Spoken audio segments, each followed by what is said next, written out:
May namaalam na dito nga sa Los Angeles Lakers at ito ngayon walang iba kung hindi itong si Gabe Vincent. Pero eto mga boss sino nga ba itong sharpshooter na nakuha nga dito ng LA? Ano nga ba to makakatulong para sa Purple and Gold? Tara't pag-usapan natin yan.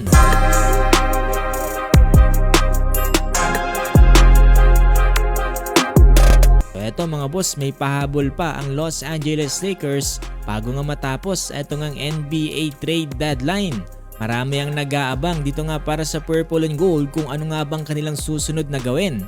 Well, eto mga boss ayon kay Shams Charania, eto nga daw Purple and Gold ay itinrade etong si Gabe Vincent at 2032 second round pick to the Atlanta Hawks. Kapalit niyan ay itong si Luke Kennard.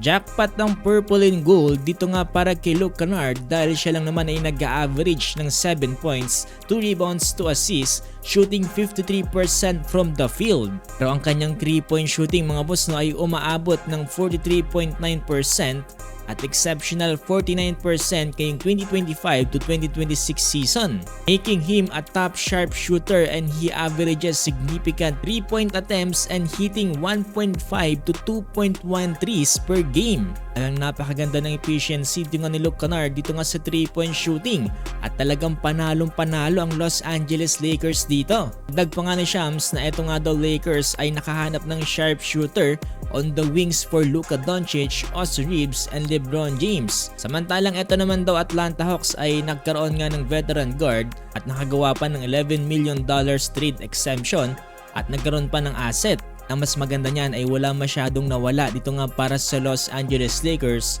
para makakuha ng ganitong kasolid na sharpshooter. Okay na to mga boss na ginawa ng Los Angeles Lakers kaysa naman mag-pursue sila ng mga ibang players. Go-work naman ngayon itong Purple and Gold mga boss sa ngayon kaya hindi na nila gaano kailangan pa mag-adjust ito nga sa kanilang lineup. Sa ngayon kasi kung titignan natin ang standing ng Purple and Gold ay nasa ika-6 sila na standing dito nga sa Western Conference with 30 wins and 19 losses.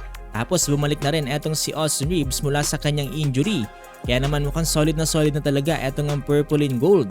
Mukhang hindi na rin matutuloy ngayon season mga boss ang pag-alis ito nga ni LeBron James ito nga sa Los Angeles Lakers. Mukhang wala pang balak na bumalik dito nga para sa Cleveland Cavaliers etong si Lolo Bron. Dahil dyan mukhang wala pang senyales na magretiro ngayong season etong si Lolo Bron. Mukhang dahil sa pagdating dito nga ni Luke Kennard ay mas lalo pang magiging okay etong ang Purple and Gold. Well, hopefully mga boss gayon nga ang mangyayari. Pero kung kayo tatanungin mga boss sa tingin nyo, sulit nga ba ang pagkuha ng Lakers ito nga sa sharpshooter na si Luke Kennard?